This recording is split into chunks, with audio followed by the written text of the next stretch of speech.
नमस्कार विद्यार्थी मित्रांनो, परत एकदा आपल्या सगळ्यांचं स्वागत आहे आपल्या युट्यूब चॅनलवर current affairs bye Sangram Patil. आपण जी सिरीज सुरू केलेली आहे क्वेश्चनची करंट अफेअर्सची आणि त्याच्यासोबत जीएसचा जो कंटेंट सुरू केलाय, ज्याचे आतापर्यंत जे व्हिडिओ आलेले आहेत तर त्याला तुम्ही जो भरभरून प्रतिसाद दिला त्याबद्दल धन्यवाद. आणि आता एक्झाम जर आपण बघितली तर तलाठीची एक्झाम सुरू झालेली आहे आणि जसं आपण प्रेडिक्ट केलेले क्वेश्चन आहेत अशाच मुद्द्यांवर बऱ्याच अनुषंगाने क्वेश्चन हे आलेले दिसतात आणि त्याच्याच पुढचे हा भाग आपण काय करतोय, कंटिन्यू करत आहोत. आता या भागमध्ये सुद्धा आपण काय करणार आहोत तर काही क्वेश्चन आणि त्याच्यासोबत काही इतर जे महत्वाचे जीएसच्या अनुषंगाने जे मुद्दे आहेत तर त्यांची चर्चा करणार आहोत. आता ते मुद्दे प्रत्येक एक्झामला तुम्हाला हे रिपीट झालेले दिसतील, प्रश्न येतातच त्याच्यावरती. तर आपला प्रयत्नही तसाच असेल की त्या अशा अतिसंभाव्य मुद्द्यांवर काय करायला पाहिजे आपण तर डिस्कस करायला पाहिजे. जसं पेपर हाती येतील आपले तलाठीचे शिफ्ट नुसार त्याच्यामध्ये काय नेमकं करंट विचारले हे एक दोन दिवसामध्ये आपल्याला अंदाज येईल आणि त्याच्यानुसार मग आपण मॅरेथॉन सिरीजची सुद्धा काय करू की लवकरच अरेंजमेंट करू, ज्याच्या माध्यमातून पूर्ण महत्वाच्या ज्या घडामोडी आहेत गेल्या 6 महिन्यातल्या किंवा एका वर्षभरातल्या त्या सगळ्या न्यूज आपण काय करूया, कव्हर करूया. ओके, चला आता आज आपला जो भाग आहे याच्यामध्ये पुढची काही जे क्वेश्चन आहेत तर ते आपण काय करूया, डिस्कस करूया. ओके, आता बघा पहिला क्वेश्चन या ठिकाणी दिलेला आहे की खालीलपैकी कोणत्या पक्षास राष्ट्रीय पक्षाचा दर्जा नाही असं विचारलंय. ऍक्च्युली आता हे जे ऑप्शन दिले आहेत याच्यामध्ये काही राष्ट्रीय पक्ष अगोदर होते पण आता त्यातले सुद्धा काही निघून गेलेले आहेत किंवा त्यांचा दर्जा हा काढून टाकण्यात आलेला आहे. आता इथं ऑप्शन दिलेला आहे कोणता बघा की तृणमूल काँग्रेस, त्याच्यानंतर समाजवादी पार्टी, त्याच्यानंतर आम आदमी पार्टी आणि भारतीय कम्युनिस्ट पार्टी. आता मुळात यामध्ये बघा की आपल्या राष्ट्रीय पक्ष अलीकडं म्हणजे एप्रिल पर्यंत साधारणपणे 9 राष्ट्रीय पक्ष होते आणि त्याच्यातले काही पक्षांचा दर्जा हा काढून टाकण्यात आला. पण या 3 म्हणजे बघा या 4 मध्ये ना एक पक्ष नव्हता त्यावेळी, त्या 9 मध्ये. तर तो पक्ष कोणता होता तर होता समाजवादी पार्टी. हा राष्ट्रीय पक्ष नव्हता, उरलेले हे राष्ट्रीय पक्ष होते. आता सध्या जर बघितलं सध्या भारतामध्ये किती राष्ट्रीय पक्ष आहे असं विचारलं तर सध्या राष्ट्रीय पक्ष 6 भारतामध्ये अस्तित्वात आहेत. आता निवडणूक आयोगानं मागे काय करण्यात आलं तर 2023च्या एप्रिल महिन्यामध्ये, कधी 2023च्या एप्रिलमध्ये आम आदमी पार्टीस राष्ट्रीय पक्षाचा दर्जा दिला, ज्याला आपण आप म्हणतो त्याला काय करण्यात आला, राष्ट्रीय पक्षाचा दर्जा दिला.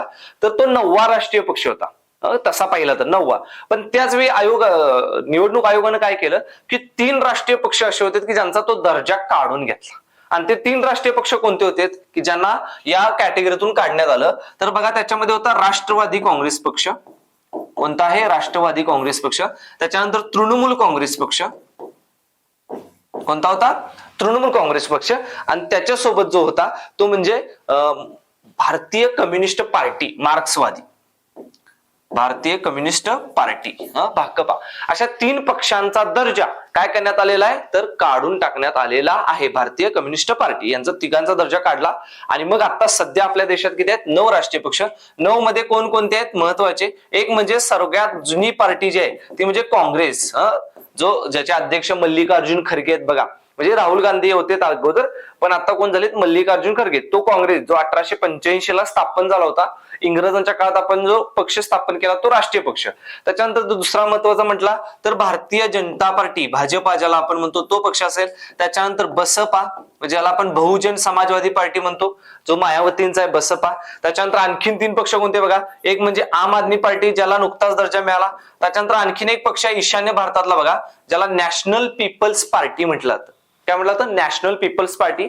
PS संगमा यांनी स्थापन केलेला नॅशनल पीपल्स पार्टी, पुस्तकाचं चिन्ह आहे तो एक आहे. आणि त्याच्या सोबत आणखीन जो एक पक्ष येतो तो म्हणजे माकपा, ज्याला आपण काय म्हणतो मार्क्सवादी कम्युनिस्ट पार्टी. कोणता आहे, माकपा.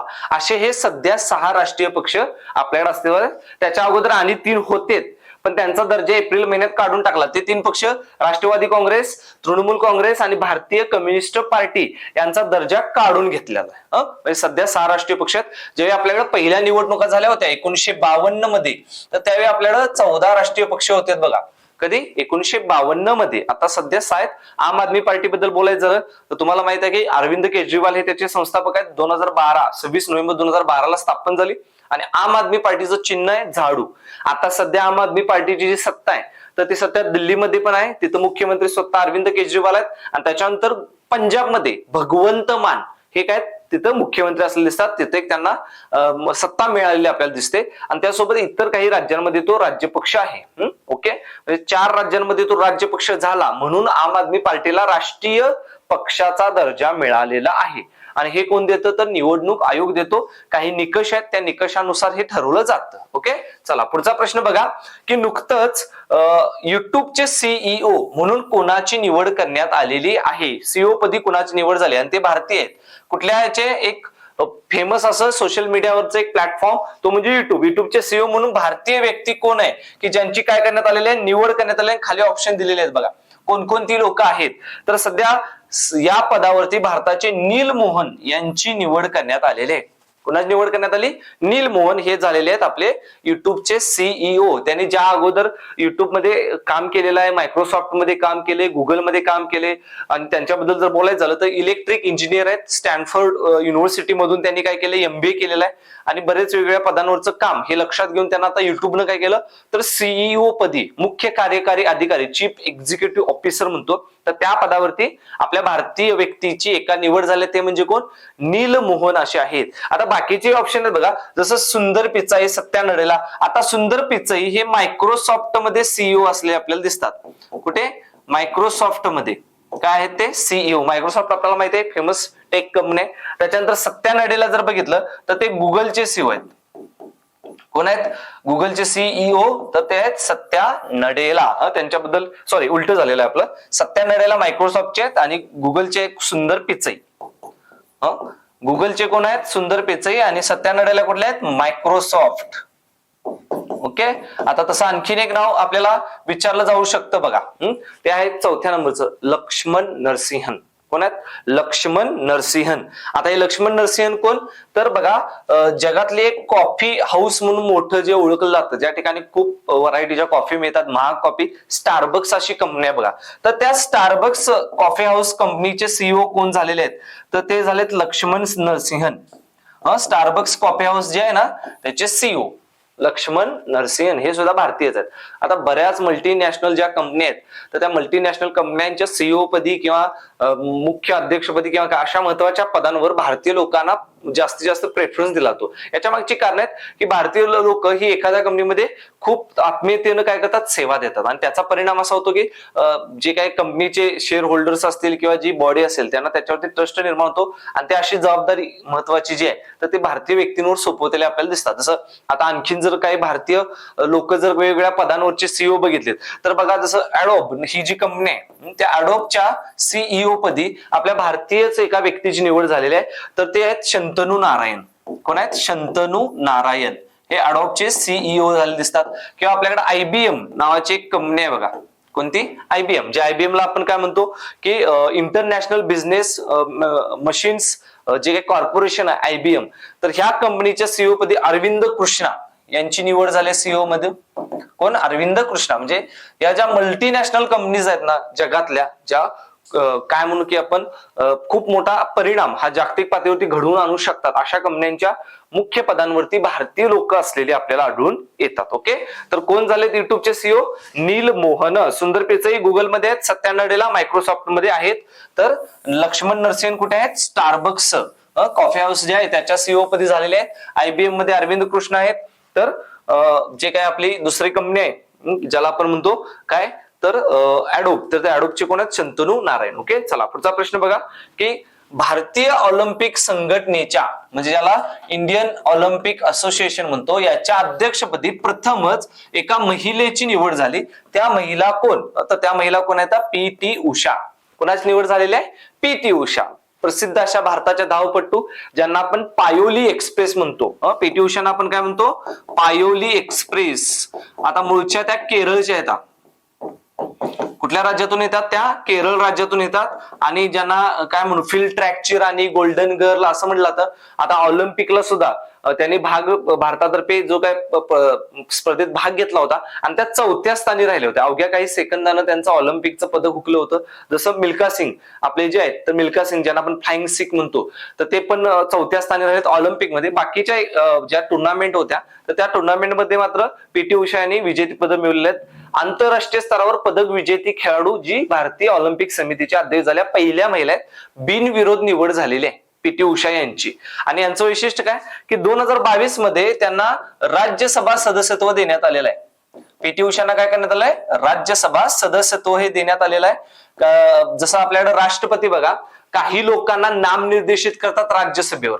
किती लोकांना, तर राष्ट्रपती 12 लोकांना काय करतात, नामनिर्देशित करतात, डायरेक्ट नेमतात तिथं राज्यसभेवर. आणि ती कुठल्या क्षेत्रातले असतात, तर ते कला, साहित्य, विज्ञान, सामाजिक सेवा या क्षेत्रातली जी काही लोक असतात तर त्यांना काय केलं जातं, राष्ट्रपतींद्वारे डायरेक्ट राज्यसभेवर नामनिर्देशित, कारण त्यांच्या अनुभवाचा फायदा सभागृहाला व्हावा, विविध घटकांच्या चर्चांमध्ये त्यांचा सहभाग असावा, म्हणून राष्ट्रपतींना तो अधिकार आहे. कलम 12 म्हणजे टोटल 12 लोकांना काय करायचं, त्या ठिकाणी ती जी काही नेमणूक आहे ती नेमणूक करण्याचा अधिकार राष्ट्रपतींना देण्यात आलेला आहे. आयर्लंड कडून हे आपण घेतलेलं आहे 12 लोकांचं नामनिर्देशन. तर त्यानुसार पीटी उषा यांची काय झाल्या, राज्यसभेचे नामनिर्देशित सदस्य म्हणून निवड झाली गेल्या वर्षी. त्या काय झाल्यात, भारतीय ऑलिम्पिक संघटनेच्या पहिल्या महिला अध्यक्ष सुद्धा झालेल्या आपल्याला दिसून येतात. आता बाकीच नाव आहे बघा, लवलीना बोर्गेहिन. कोण आहे, लवलीना. आता या लवलीना कोण आहे, तर बघा इंटरनॅशनल बॉक्सिंग ऍथलीट कमिटी जी आहे ना, त्या कमिटीच्या अध्यक्षपदी, बॉक्सिंगच्या संदर्भातली जी कमिटी आहे तर त्या कमिटीच्या अध्यक्षपदी त्यांची काय झाल्या, निवड झाल्या. आता लवलीना या सुद्धा ऑलिम्पिक पदक विजेते आहेत बघा. लवलीना आसामच्या इथं बॉक्सिंग मध्ये खेळतात. 2020 ऑलिम्पिक 21 मध्ये झालं आणि त्या ऑलिम्पिक मध्ये यांना कांस्य पदक मिळाले, त्या म्हणजे आपल्या लवलीना बोर्गेहिन. बाकीचं मेरी कोम या सुद्धा बॉक्सर आहेत, ते आपल्याला माहित आहे, त्या सुद्धा राज्यसभेवर सदस्य असलेल्या दिसतात. त्याच्यानंतर मेघना अहलावत यांच्यावर सुद्धा प्रश्न येऊ शकतो की आपली जी table tennis federation of India आहे त्याच्या अध्यक्षपदी पहिल्यांदाच एक महिला आलेली आहे.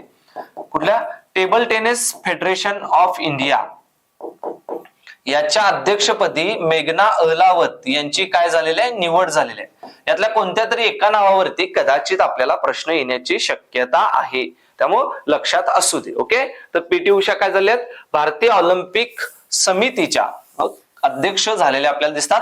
ऑलिम्पिकवर सुद्धा आता परवा प्रश्न झालेला आहे, सहकारमध्ये प्रश्न आला होता नीरज चोप्रा यांच्याबद्दल, कारण का गेल्या वर्षी म्हणजे 2021 मध्ये जे ऑलिम्पिक झालं त्या ऑलिम्पिकमध्ये भारताला एकच सुवर्ण मिळालं आणि ते सुवर्ण कोणी दिलं होतं, नीरज चोप्रा यांनी भालाफेकमध्ये दिलेलं आपल्याला दिसतं. ओके, आणि भारताचं वैयक्तिक हे दुसरं सुवर्ण आहे. आणि याच्या अगोदर अभिनव बिंद्रा यांनी नेमबाजीमध्ये 2008 मध्ये बीजिंग ऑलिम्पिकच्या सुवर्ण पदक मिळवलं. त्याच्यानंतर आता कोणी मिळवलेलं आहे, नीरज चोप्रा यांनी. ओके, चला पुढचा प्रश्न. पहिली महिला IPL स्पर्धा 2023 मध्ये झाली. मुंबई इंडियन्स संघानं कोणत्या संघास पराभूत करून हे विजेतेपद पटकावलेलं आहे, असा या ठिकाणी प्रश्न आहे. तर बघा पहिली जी IPL, आता बघा पुरुषांची IPL स्पर्धा आपल्याला माहितीये 2008 पासून पुरुषांची IPL स्पर्धा सुरू झाली. ती आतापर्यंत झाली, गेल्या वर्षीपर्यंत झाली. गेल्या वर्षी चेन्नई सुपर किंगनं गुजरातला हरवलं वगैरे, ते आपल्याला माहित आहे. पण आता महिलांची सुद्धा IPL स्पर्धा पहिल्यांदा झालेली आहे 2023 मध्ये आणि ती मुंबईनं जिंकल्या. कुणी जिंकल्या, मुंबई इंडियन्सनं जिंकल्या. तर मग कुणाला पराभूत केलं, मुंबई इंडियन्सनं कुणाला पराभूत केलं, तर दिल्ली कॅपिटल्स, दिल्लीला पराभूत केलंय. कुठल्या संघाला, दिल्लीला. आता ही जी पहिली IPL स्पर्धा झाली ना महिलांची, याच्यामध्ये संघ किती होते, तर याच्यामध्ये संघ 5 होते. म्हणजे याच्यामध्ये UP आहे, गुजरात आहे, त्याच्यासोबत आणखी जर बघितलं मुंबई इंडियन्स, दिल्ली आणि बेंगलोर, असे 5 संघ आहेत तिथं. या 5 मधले विजेते कोण राहिलं, मुंबई राहिलेले आहे आणि उपविजेते कोण आहे, दिल्ली कॅपिटल्स यांना हरवलेलं आहे. आणि मग या स्पर्धेमध्ये सर्वात महाग खेळाडू कोण होती, म्हणजे ज्या खेळाडूला सगळ्यात जास्त बोली लागली तर ते होते स्मृती मानधना. प्रसिद्ध भारतीय क्रिकेटपटू कोण, स्मृती मानधना. हिला 3.40 कोटी एवढी बोली लागली. आणि स्मृती मानधनाला घेतलेला आहे ते म्हणजे कोणी, बेंगलोर. कोणी घेतलेला आहे, रॉयल चॅलेंजर्स बेंगलोर यांनी घेतलेलं आहे स्मृतीला. पण बेंगलोरला काय जिंकता आलेलं नाही, हे लक्षात घ्या. ओके, आता या स्पर्धेमध्ये मग ऑरेंज कॅप, पर्पल कॅप असते. जसं ते ऑरेंज कॅप जे आहे म्हणजे जी सगळ्यात जास्त धावा करणारी, तर ती ऑरेंज कॅप मिळाली बघा मेग लर्निंग अशी खेळाडू आहे जी दिल्लीकडनं खेळत होती. मेग लर्निंग तिला मिळाली. आणि पर्पल कॅप जी विकेट काढणाऱ्यांसाठी दिली जाते IPL मध्ये, तर ती पर्पल कॅप हेली मॅथ्यूज ज्या मुंबई इंडियन्स कडनं खेळतात त्यांना मिळालेलं आहे. ओके, तर पहिली IPL स्पर्धा कुणी जिंकलेली आहे, तर ती मुंबईने जिंकल्या, दिल्लीला हरवून. मुंबईची जी कर्णधार होती, कदाचित इथं सुद्धा प्रश्न येईल, मुंबई संघाची कर्णधार कोण होती, तर तिचं नाव आहे हरमनप्रीत कौर. कोण आहे, हरमनप्रीत. आता बघा जे TCS ना आता रिसेंटचे सहकारचे किंवा अन्य परीक्षांचे जे पेपर घेतलेत तर त्याच्यामध्ये स्पोर्ट्सवर सगळ्यात जास्त क्वेश्चन आहेत, स्पोर्ट्स रिलेटेड. मग आपल्याला स्पोर्ट्स चांगला करावा लागणार आहे. ओके, चला आणखीन काही क्वेश्चन की जे याच झालेल्या पेपरच्या अनुषंगाने आपण काय करतो, डिस्कस करत आहोत. चला आता बघा पुढचा प्रश्न काय की बांगलादेशचे 22वे राष्ट्रपती, आता आपल्या शेजारचा देश किंवा आपलंच एक असा देश जो भारताचाच भाग होता पण 1971 ला बांगलादेश स्वतंत्र झाला, ज्याला अगोदर पूर्व पाकिस्तान आपण म्हणत होतो, तो स्वतंत्र झाला. त्या बांगलादेशचे 22वे काय म्हटलेलं आहे, राष्ट्रपती म्हणून कुणाची निवड झालेली आहे. तर हे राष्ट्रपती कोण झालेत, शहाबुद्दीन चिप्पू. कोण झालेत, शहाबुद्दीन चिप्पू हे काय झालेत तर राष्ट्रपती झालेत, जे तिथले माजी न्यायाधीश होते आणि सोबत स्वातंत्र्य सैनिक होते. त्यांची निवड आता राष्ट्रपतीपदी झालेली आहे. काय होते ते, माजी न्यायाधीश व स्वातंत्र्य सैनिक. म्हणजे बांगलादेशच्या मुक्ती संग्रामामध्ये काय झालं होतं, त्यांनी सहभाग नोंदवला होता. आणि जे बांगलादेशचे राष्ट्रपिता म्हणून ज्यांना ओळखलं जातं, बंगबंधू ज्यांना आपण म्हणतो, शेख मुजीबुर रहमान जे पहिले राष्ट्रपती होते, त्यांच्यासोबत यांनी काम केलं होतं स्वातंत्र्य लढ्यामध्ये बांगलादेशच्या. आता बाकीचे ऑप्शन जर बघितले तर शेख हसीना या बांगलादेशच्या पंतप्रधान आहेत. बघा शेख हसीना 4 वेळा पंतप्रधान झाल्यात. प्रसिद्ध अशा व्यक्तिमत्व शेख मुजीबुर रहमान यांची मुलगी त्या म्हणजे शेख हसीना, तर त्या पंतप्रधान आहेत. राष्ट्रपती कोण झालेत, शहाबुद्दीन चिप्पू. आता बाकीचं नाव बघा, मोहम्मद हमीद हे ते बांगलादेशचे पूर्वी म्हणजे अगोदरचे काय होते, राष्ट्रपती होते. पूर्वी हे राष्ट्रपती होते, त्यांच्या जागी आता कोण झालेत तर ते आलेले आहेत शहाबुद्दीन चिप्पू. आता इथं रामचंद्र पौडेल हे एक नाव आहे बघा, कदाचित त्यांच्यावर प्रश्न येऊ शकतो. तर हे नेपाळचे राष्ट्रपती झालेत, रामचंद्र पौडेल. कुठल्या देशाचे, आपलंच राष्ट्र एक हिंदू राष्ट्र म्हणून जगभरात ओळखलं जातं ते म्हणजे नेपाळ. त्या नेपाळचे राष्ट्रपती झालेत रामचंद्र पौडेल. यातलं एक नाव कदाचित येऊ शकतं. ओके, चला नेक्स्ट क्वेश्चन. 2022-23 या आर्थिक वर्षात भारताचा सर्वात मोठा व्यापार भागीदार देश, म्हणजे ज्या देशाबरोबर भारताचा सगळ्यात जास्त व्यापार झाला, आयात निर्यात भारताची सगळ्यात जास्त सरासरी कुठल्या देशाबरोबर राहिली, तो देश कोणता आहे खालीलपैकी असं विचारलेलं आहे. तर तो देश आहे अमेरिका. कोणता देश आहे, अमेरिका. अमेरिका बरोबर 22-23 हे जे आर्थिक वर्ष, आर्थिक वर्ष म्हणजे काय आपलं, तर 1 एप्रिल ते 31 मार्च हे आपलं आर्थिक वर्ष असतं. किती असतं, 1 एप्रिल ते 31 मार्च हे आपलं आर्थिक वर्ष असतं. तर 2022-23 म्हणजे 2022च्या एप्रिल पासून ते 23च्या मार्च पर्यंत कुठल्या देशाशी आपला व्यापार सगळ्यात जास्त राहिला, तर तो देश कोणता आहे, तर तो देश आहे अमेरिका. अमेरिका सोबत आपलं बघा 128.55 अब्ज डॉलर एवढा काय झाला, व्यापार झाला. आयात निर्यात ज्याला आपण म्हणू, एवढी आयात निर्यात आपली कुठल्या देशाबरोबर झालेली आहे, तर ती अमेरिकेबरोबर झाल्या. दुसरा नंबर जर बघितला तर आपला चीनचा येतो. भारताचा दोन नंबर कोणाचा आहे, चीन सोबत आपला सगळ्यात जास्त व्यापाराला. 3 नंबर UAEचा झाला आणि 4 नंबर सौदी अरेबियाचा झालेला आहे. आणि जर असंही विचारलं गेलं की भारतानं कुणाला जास्त निर्यात केली, फक्त निर्यात म्हटले, म्हणजे भारतातून निर्यात झालेला देश जर बघितला तर 1 नंबरला अमेरिका आहे. निर्यात होण्यामध्ये अमेरिका जास्त आहे. आणि भारत कुठल्या देशाकडून आयात, फक्त आयात असं जर विचारलं तर फक्त आयात कोणाकडून करतो, चीनकडून. सगळ्यात जास्त आपण चीनकडून आयात करतो.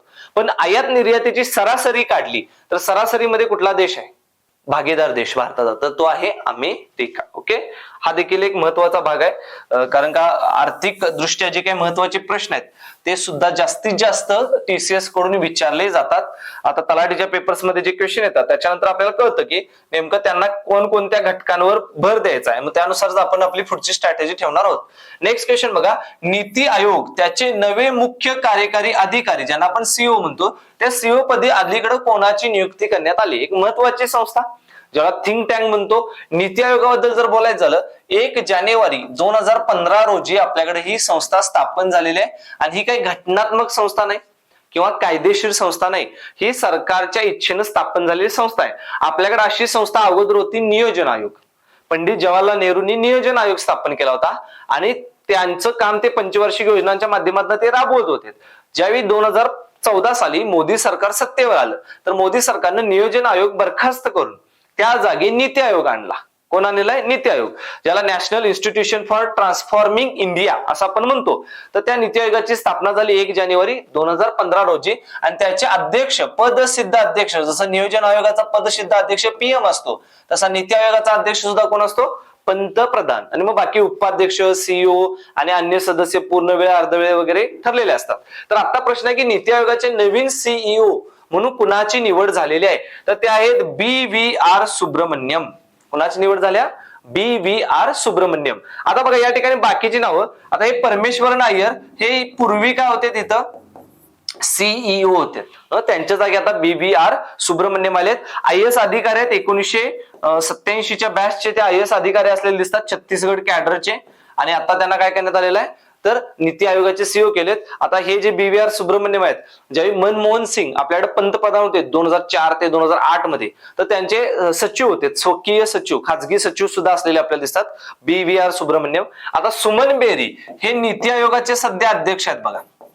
काय आहेत? नीती आयोगाचे अध्यक्ष, सॉरी उपाध्यक्ष. अध्यक्ष PM असतात, उपाध्यक्ष कोण आहेत तर ते सध्या सुमन बेरी आहेत. आता सिद्धार्थ मोदी हे सुद्धा नाव विचारलं जाऊ शकतं. हे LIC चे अध्यक्ष आहेत.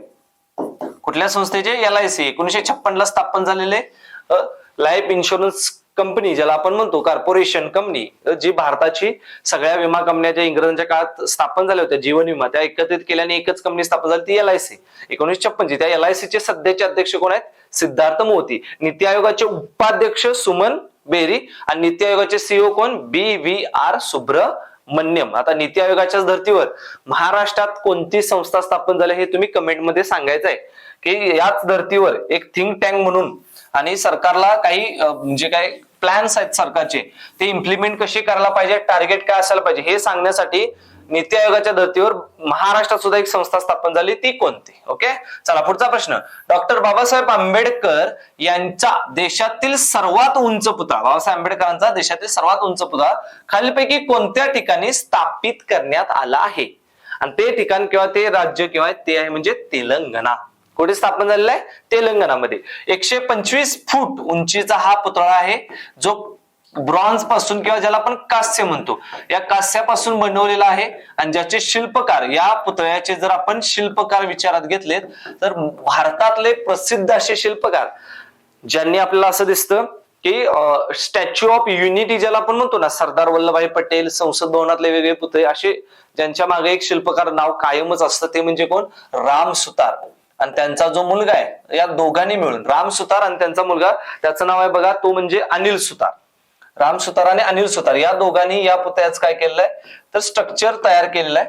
आणि हा जो पुतळा आहे तर तो तेलंगणातील हुसेन सागर परिसरात, हुसेन सागर तलाव जो आहे, या हुसेन सागर तलावाच्या परिसरात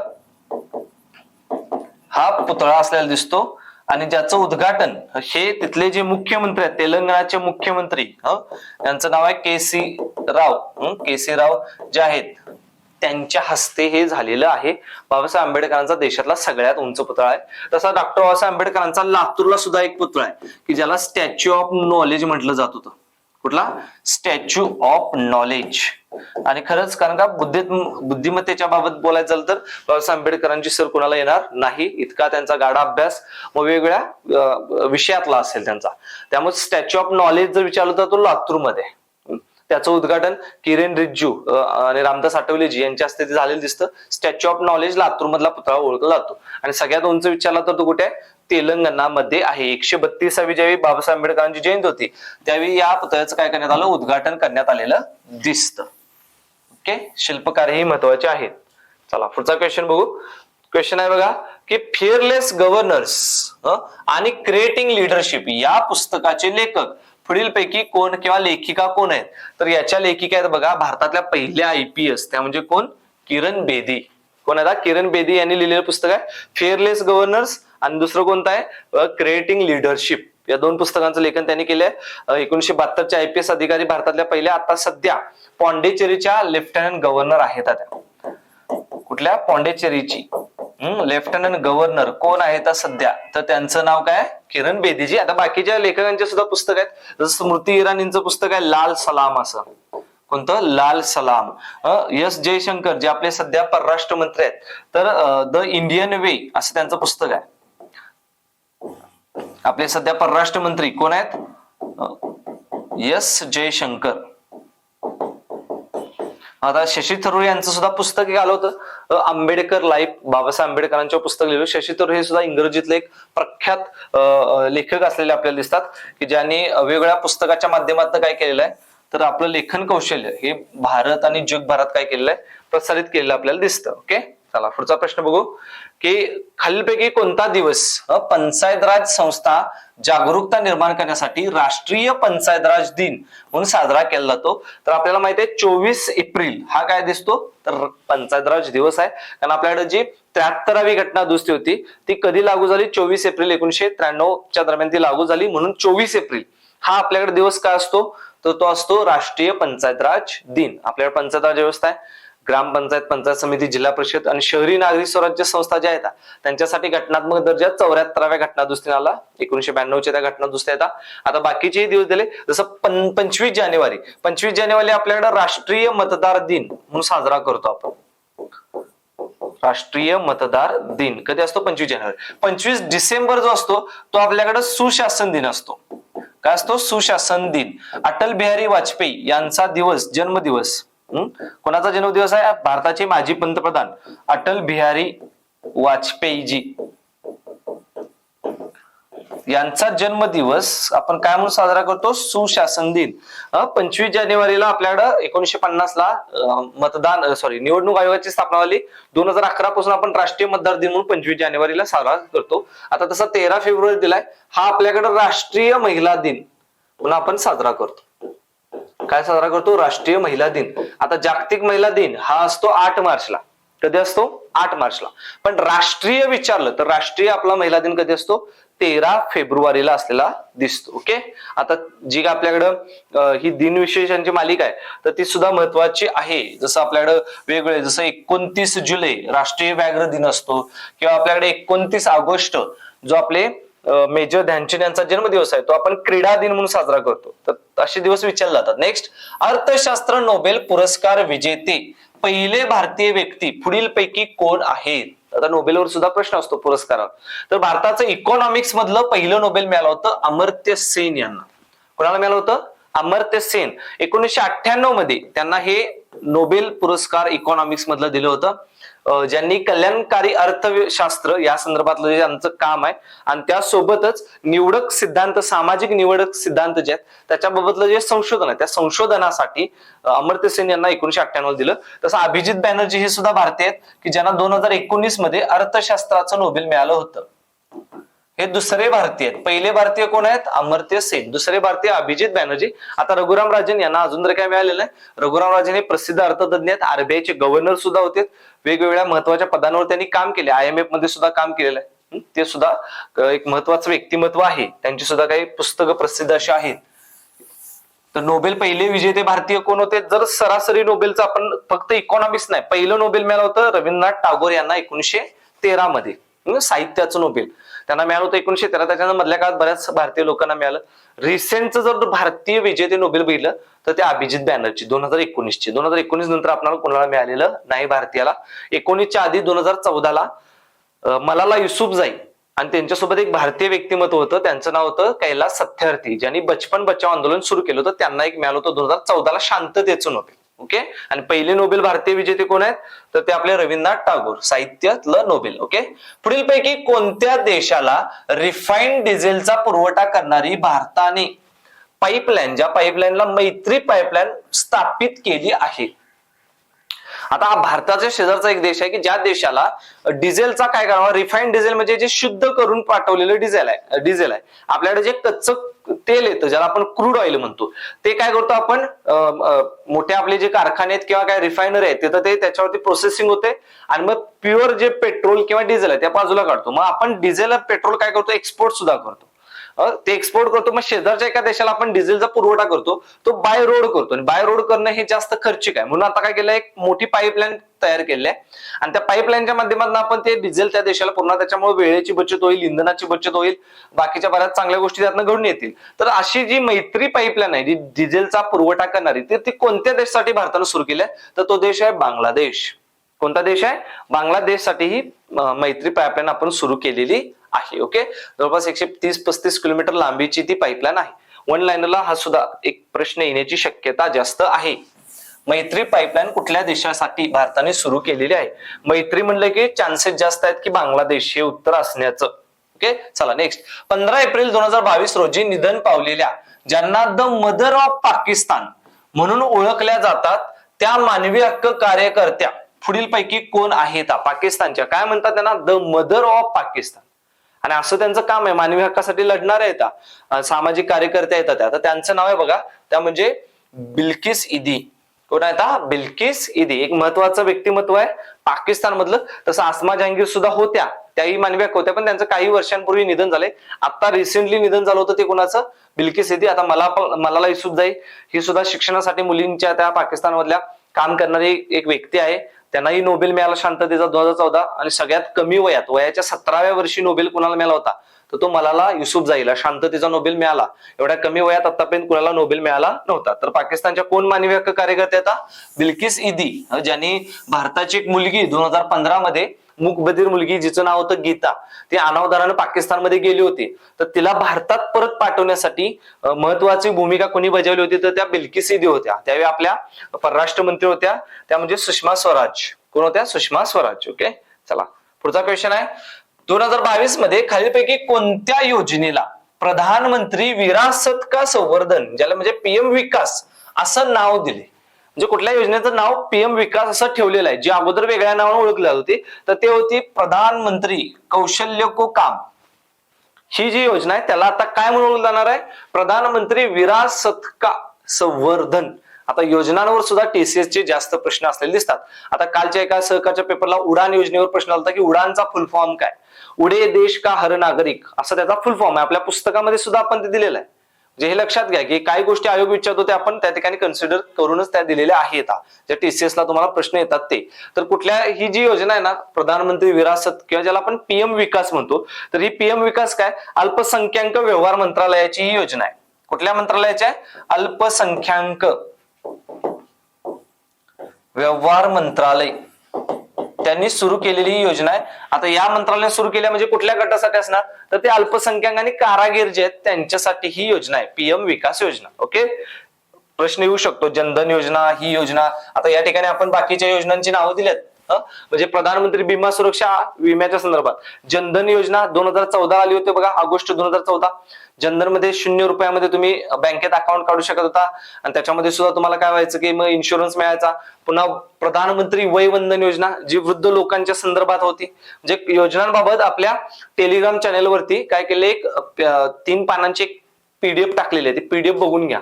त्यातनं ती योजना कधी सुरू झाली आणि त्याचा उद्देश एवढं जरी बघितलं तर तुम्हाला प्रश्न सुटू शकतो. आपलं current affairs bye Sangram Patil हे जे चॅनल आहे टेलिग्रामचं, त्या चॅनल आता ते आपण डिस्क्रिप्शन मध्ये त्याची लिंक देतोय. तर त्या चॅनलला जॉईन व्हा, त्या ठिकाणी तुम्हाला ती योजनांची PDF मिळून जाईल. चला पुढचा प्रश्न बघू आपण. जुलै 2022 मध्ये प्रकाशित झालेल्या संयुक्त राष्ट्राच्या अहवालात भारत कोणत्या वर्षी सर्वाधिक लोकसंख्येचा देश बनेल किंवा असेल? कोणत्या वर्षी असं त्या रिपोर्ट मध्ये सांगितलं. तर 2023 मध्ये भारत सर्वाधिक लोकसंख्येचा देश असेल आणि झालेला आहे. तसं परवाचा एक रिपोर्ट आला संयुक्त राष्ट्रात, त्याच्यानुसार आपण चीनला मागे टाकून सगळ्यात जास्त लोकसंख्येचा देश बनलेलो आहोत. पण भारतीय सरकारनं अजून ते मान्य केलं नाही. भारत सरकार म्हणतं अजूनही चीनपेक्षा आमची लोकसंख्या थोडी कमीच आहे. ओके, पण ते वर्ष कोणतं होतं? तर ते वर्ष होतं 2023 ला आपण त्यांना मागे टाकलेलं आहे. कोणाला? तर चीनला मागे टाकलेलं आहे. एकच मिनिट. ओके, शेवटचा क्वेश्चन आहे खेलो इंडिया स्पर्धा. आता याच्यावरती सुद्धा प्रश्न झालेला आहे. परवा जो पेपर झाला त्याच्यामध्ये की खेलो इंडिया स्पर्धा 2023 ची जी 5वी खेलो इंडिया स्पर्धा झाली, कोणत्या राज्यानं यामध्ये प्रथम स्थान पटकावलेलं आहे? तर ते राज्य कोणतं आहे? महाराष्ट्र. महाराष्ट्रानं 56 सुवर्ण जिंकत पहिलं स्थान पटकावलेलं दिसतं. दुसरा नंबर हरियाणाचा आलाय, दुसरा नंबर. आणि तिसरा नंबर मध्य प्रदेश चाललेला आहे. म्हणजे खेलो इंडिया स्पर्धा मध्य प्रदेशमध्ये आयोजित झाल्या. कुठं आयोजित झाली? मध्य प्रदेशमध्ये. पण पहिलं स्थान कोणी पटकावले? सगळ्यात जास्त सुवर्ण जिंकल्यात महाराष्ट्रानं जिंकलेली आहेत. ओके, 2 नंबर कुणाचा? हरियाणा. 3 नंबर मध्य प्रदेश. आणि जम्मू काश्मीर आहे ना, ते खेलो इंडिया हिवाळी स्पर्धा जी आहे, खेलो इंडिया हिवाळी स्पर्धा, तर त्या हिवाळी स्पर्धेमध्ये पहिला नंबर कोणाचा आलाय? जम्मू काश्मीरचा आलेला आहे. ते आपल्याला दिसतं खेलो इंडिया स्पर्धा 2018 पासून सुरू झाली आणि युवकांमध्ये शालेय मुलांमध्ये खेळाप्रती जी काय त्यांची जागरूकता आहे ती निर्माण व्हावी आणि आंतरराष्ट्रीय स्पर्धांमध्ये भारतीय खेळाडू तयार व्हावेत यासाठी आपल्याकडे खेलो इंडिया स्पर्धा सुरू झालेली आपल्याला दिसते. ओके, कुठल्या राज्यात आयोजित झाली? ती मध्य प्रदेशमध्ये. पहिलं राज्य कुठलं आले? सगळ्यात जास्त पदकं मिळत सुवर्ण महाराष्ट्र. दुसरा नंबर हरियाणा. तिसरा नंबर कोण आहे? मध्य प्रदेश. आतापर्यंत जेवढ्या 5 खेलो इंडिया झाले ना, जास्त वेळा महाराष्ट्र पहिल्या स्थानी, हरियाणा मग एकदा आला होता कारण हरियाणामध्ये आयोजित झाली होती ती. ओके, आता हे झालेत काही प्रश्न. आता आपल्याला भाग बघायचा आहे तो म्हणजे जीएसची काही महत्वाच्या गोष्टी ज्या आपल्याला विचारल्या जातात जीएसच्या अनुषंगाने. ओके, बघा त्यामध्ये आता सुरुवातीला आपण बघितले काही राज्य प्रसिद्ध आहेत की जे वेगवेगळ्या नृत्य प्रकारासाठी राज्य व नृत्य प्रकार, जसं केरळ कथकलीसाठी प्रसिद्ध आहे. तामिळनाडूमध्ये बघा भरतनाट्यम हे नृत्य फार प्रसिद्ध आहे. उत्तर प्रदेशमध्ये कथ्थक हा प्रकार जास्त काय केला जातो तर त्या ठिकाणी डान्स मध्ये केला जातो. कर्नाटकमध्ये मोहिनीअट्टम, आता केरळमध्ये सुद्धा मोहिनीअट्टम हा प्रकार आहे. त्यासोबतच मणिपूरमध्ये गेलो मणिपुरी नृत्य प्रकार आहे. ओडिसामध्ये ओडिशी नृत्य प्रकार आहे. महाराष्ट्रात जर आलो तर आपल्याकडे लावणी आहे किंवा कोळी नृत्य, असे बरेच आपल्याकडे महाराष्ट्रात भरपूर सारे येतात. पण वेगवेगळ्या राज्यात कोणकोणते येतात तसं राज्यांमध्ये उत्सव सुद्धा वेगवेगळे साजरे होतात. बघा जसं आसाममध्ये बघा बिहू, नमामी बराक हे दोन उत्सव साजरे होतात. बिहू आणि नमामी बराक आसाममध्ये. मेघालयमध्ये वांगला नावाचा उत्सव साजरा होतो. तर हॉर्नबिल याच्यावरती प्रश्न TCS ने विचारला बघा जास्त. नागालँडमध्ये हॉर्नबिल होतो, मणिपूरमध्ये संगाई होतो, पश्चिम बंगालमध्ये नबाबा, झारखंडमध्ये सरहुल, हे असे काही उत्सव आहेत. तेलंगणामध्ये बत्सुम्मा आहे किंवा पोंगल, तामिळनाडूमध्ये कुठला होतो पोंगल, केरळमध्ये ओनम किंवा आंध्र आणि कर्नाटकमध्ये उगडी, त्याच्यानंतर केरळ आणि कर्नाटकमध्ये विशू, असे हे सण उत्सव त्या त्या राज्यांमध्ये साजरे होतात. आता महाराष्ट्रात गुढीपाडवा आहे, दसरा आहे, गणेश उत्सव आहे, दिवाळी आहे, ते सगळे होतात. पण स्पेसिफिक काही राज्य ओळखली जातात बघा. तर ती अशा पद्धतीने आपल्याला लिस्ट ही काय केली जाऊ शकते, विचारली जाऊ शकते. त्यामुळे हे आपल्याला माहित असायला पाहिजे. ओके, अशाच महत्वाच्या ज्या गोष्टी आहेत त्या आपण काय केल्यात या ठिकाणी डिस्कस केलेल्या आहेत. आता आपलं पुस्तक जे आहे त्याच्यातून सुद्धा बरेच प्रश्न करंटचे तुम्हाला सुटलेले आहेत आणि ते पुस्तक तुम्ही युज करू शकता. तुमचे ज्या एक्झाम आहेत, आता तलाठची जी एक्झाम असेल किंवा नगर परिषदेची आहे, जिल्हा परिषद आहे, तर त्याच्यामध्ये त्यातले बरेच प्रश्न आलेले आहेत. तर त्यासाठी काय करा की आपलं जे काही टेलिग्राम चॅनल आहे त्याच्यावरती तुम्ही सर्च कराल त्यावेळी तुम्हाला दिसेल की आपण त्या संदर्भात ऑनलाईन तुम्ही ते घरपोच मागवू शकता किंवा तुम्ही जवळच्या बुक स्टॉलला जावा. Last hour revision current affairs पुस्तक द्या म्हणायचं सरांचं, तर ते तुम्हाला देतील. आणि आपण या पद्धतीनेच पुढे ही सिरीज काय करणार आहोत, कंटिन्यू करणार आहोत, ज्याचा तुम्हाला फायदा हा होणार आहे. ओके, चालेल, लवकरच भेटू पुढच्या भागामध्ये. मॅरेथॉन सिरीजचे लवकरच आपल्याला आयोजन करायचं आहे. ओके, त्या संदर्भात अपडेट्स असतील त्या लवकरच तुम्हाला कळवण्यात येतील. Okay, thank you.